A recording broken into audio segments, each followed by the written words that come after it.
Hello there my friends, you're listening to Ebird Online and I'm back with another review. And today we're going to be talking about everyone's favourite cheaters, Stephanie and Ryan. And ladies and gentlemen, sometimes you gotta just let cheating dogs lie. And so we discover this week what we knew all along, that Ryan in fact does know about Stephanie sleeping with his cousin Harris. So we discuss this in a bit more detail at the end of the video, but first I want to go over exactly what happened this week. Very quickly before I do, please don't forget to subscribe to the channel and also press the bell notification so you don't miss any videos. And so this is 90 Day Fiancé, Stephanie and Ryan. So we first catch up with Stephanie and Ryan on the morning after their very first night. And we remember that it's 10 months since they've seen each other previously. And so they're in the hotel room and Ryan's lying on the bed playing on his phone. And Stephanie pipes up and says, what are you watching? So let's decipher what Stephanie really means. She means, who are you texting? But guys, I've got to admit, Ryan's as shady as ever, and if you notice, he cups his hands around the phone so that Stephanie can't see the screen, and then he says, I'm just texting a friend. Ryan, that's where all your problems began. You texting friends. And Stephanie hotfoots it over to the bed so she can get a closer look. And guys, did you notice the look on Ryan's face? He looked like a child that had been told, your dinner's ready, when the ice cream van came round. And Stephanie sat next to him and said, can I ask you something? And he reluctantly said, yeah. And then she said, it's really strange that we didn't have sex last night because it's been 10 months since we saw each other and I expected that you'd want to sleep with me. Oh, Stephanie, it's not that strange. You're 55 and he's 26. It's really not that strange. And then there was an extraordinarily long pause. And guys, I'm not even lying. I thought that my computer had glitched. There was such a long pause. And Ryan said, well, we were both tired. What? Tired? Ryan, I thought you were Mr. Stamina. Pardon, Ryan? Did the Ebird hear right? Let's rewind back to, a day ago when you proclaimed yourself Mr. Lover Lover. You're Mr. Stamina 4 times a night, every night. I go for hours. And all of a sudden, Rai-Rai's tie-tie.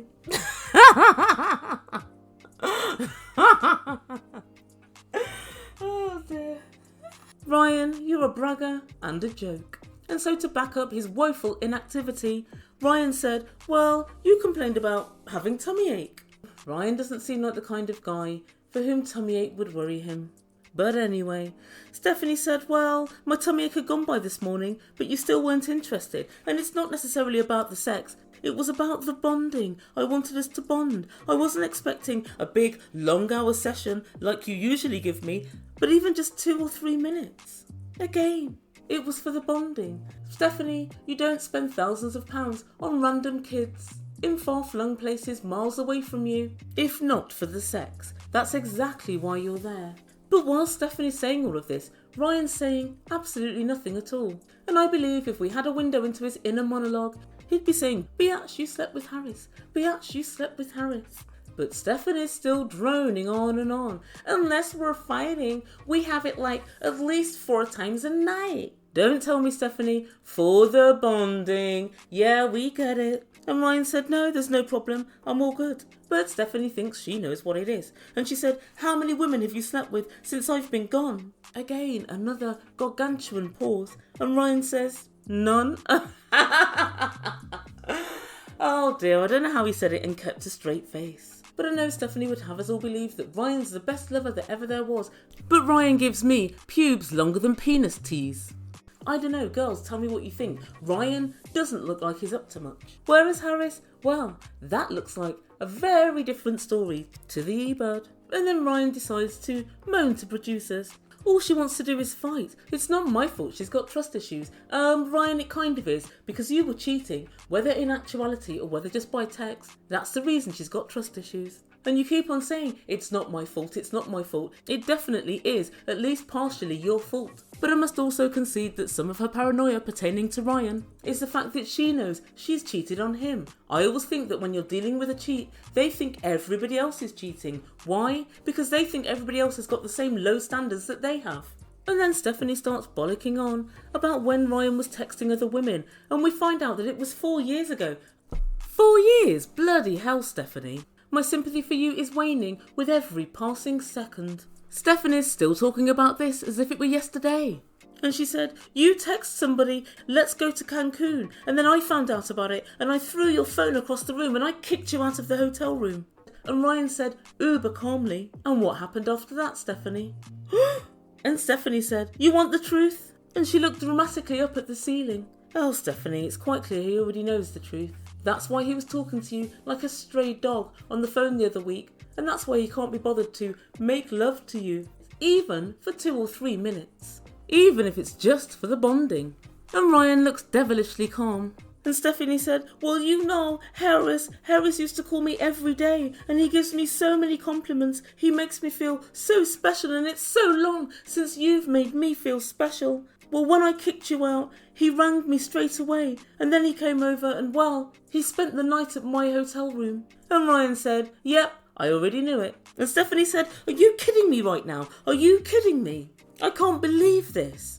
And then Ryan tells producers that Harris is an arsehole. And Ebird tells her subscribers Harris is a good looking arsehole, far better looking arsehole than you in fact, Ryan. And Ryan tells producers that all his friends who work at the hotel told him of Harris's dirty deed. And he further says he can't believe his cousin and it's so disrespectful of him. Disrespectful is the least of what it is. But then Stephanie, with her absolutely unbelievable penchant to twist the truth to meet the needs of her own narrative, said, well, Harris wouldn't have been a problem if you hadn't have been asking girls to go to Cancun with you. Oh my God, Stephanie, you are unbelievable. And even Ryan says, Stephanie, you took it to another level. Stephanie, it's 2 different things. Ryan fantasy texted some girl and said, let's go to Cancun. And then on the other hand, you, sleeping with his cousin Harris at the hotel where everybody knows who you are. And you're also alleging that if Ryan had never sent those texts, you would have never kicked him out, and then Harris would never have come over, and you would have never cheated. Absolutely wrong. Stephanie, when people have low morals, they come crawling out of the woodwork sooner or later. This kind of behaviour is either in you or it isn't. But then Ryan tells producers, I mainly blame Stephanie for all of this. And it was quite interesting because then he said to Stephanie, I forgive you and I love you. But as for Harris, well, he's dead to me and I'll take that to the grave with me. And Stephanie said, this confession could be the beginning of healing or the end of the relationship. And she tells us she's tired of it all. Yes, Stephanie, they told me it's utterly exhausting having loose morals. And that's where we leave this couple for this week. So guys, as we suspected, Ryan knew all along. And it's fairly unsurprising. I mean, the only thing that I can say that I'm surprised about is that he managed to hold it in, which I suppose in a sense he didn't, because he was really awful to her on the phone a couple of weeks ago. And he's also extremely ungrateful for all the gifts she gives him and the money she sends him, so I guess that's kind of payback. But ladies and gentlemen, I put it to you that Stephanie is a liar of the highest order. She manipulates the narrative to fit her own needs, and she's still trying to place the blame on Ryan. And the worst thing that this shows is the fact that she's not even sorry, not in any meaningful way. You've buoyed Ryan off and you know it. And Ryan seems to be suffering from incomplete sentences. At one point he said to Stephanie, I love you. But he stopped short. What he really should have said is, I love you spending money on me. I love you taking care of me. He also said, I was so tired. What he wanted to go on and say was, I was so tired of your bullshit. I couldn't be bothered to have sex with you. But the most interesting thing from Ryan this week was the way he framed the whole relationship between Stephanie and Harris.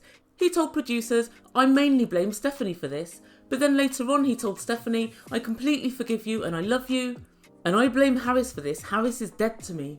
And obviously both those things can't be true, so which do we think it is? Well, I personally think that he blames Stephanie more than Harris, because that's what he said to producers, and he could have given them any old flannel. If he really genuinely blamed Harris, that's what he would have said to producers, but he was very specific in saying to them, I mainly blame Stephanie for this. I think it's fair to say that Ryan just wants to keep the money, watches and presents flowing, and that's why he's telling Stephanie what she wants to hear. But we can also look at Ryan's body language to get more clues into how exactly he was feeling. And when I looked at Ryan's hands, it was very interesting to note that his hands were placed together and his fingers were in a prism. And this is also known as the hand steeple, but it's a universal display of confidence and it's very often used by those in leadership or those in power. So I think at that point, Ryan knows, I'm in power. I know what's happened between you and Harris, and I will now have you on the back foot for God knows how long. And that was quite interesting, but then very quickly he switched to another hand gesture, the interlaced fingers. And this is the most interesting because this is a universal indication of frustration, hostility, and just general negative thoughts. Both of these hand gestures are very telling because what Ryan's saying and what he's actually displaying are two different things. So Ryan's keeping Stephanie on side to keep the presents flowing, but is it worth it? Last week, Stephanie presented Ryan with a snake watch, and she told us and him that it was $3,000. So of course the Ebird went straight to her trusty friend Google to try and find out exactly how much it did cost. But try as I might, I couldn't find it. And then I got to thinking, usually if you have a really expensive watch, they organise the strap, like they take links out or put links in to make sure that the watch is a good fit for the wrist. But when Ryan put the watch on last week, it was way too big for him and it was hanging down like a bracelet. And also, if you notice, Stephanie put that watch in the hold. You do not put very expensive items in the hold. It never happens. So that was yet another slightly suspicious point. So one of my favourite websites, Screen Rant, has discovered that this watch was not $3,000, but in fact $200, which makes total sense. You don't buy somebody a $3,000 watch and then a whole heap of dog crap watches. Stephanie's both a liar and a cheat, and we should never ever forget this. So when I first saw Stephanie on screen, I thought she seems really nice and really genuine, and she's been hoodwinked by this guy from Belize. But not so, they both know what they're getting. And at this point I think the only real reason that Ryan's still in contact with Stephanie is because he's got an uber long list of miscreants that are hanging off his coattails, getting shekels and bits of money from Stephanie. And that's the one and only reason. But I do believe, as an absolute minimum, Stephanie should be throwing herself on her knees and saying, "I'm so sorry, Ryan, for messing up your relationship with your cousin, and that should have been a nice, lifelong, beautiful relationship, and it's now indelibly fractured." But I have just one more question about this whole episode.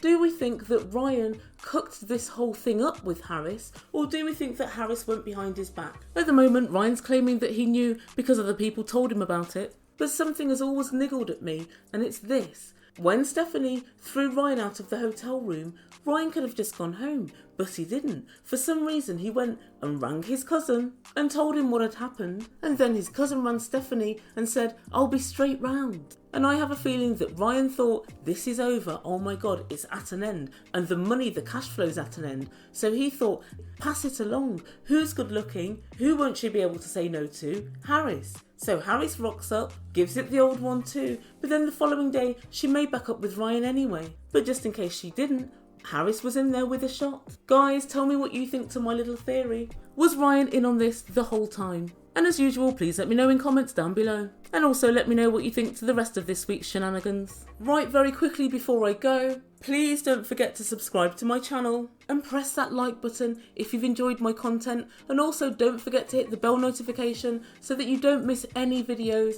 I'm hopefully going to be covering every single couple this week, so we're all up to date. So guys, thank you so much for listening. You've been listening to Ebird Online, and I bid you good day.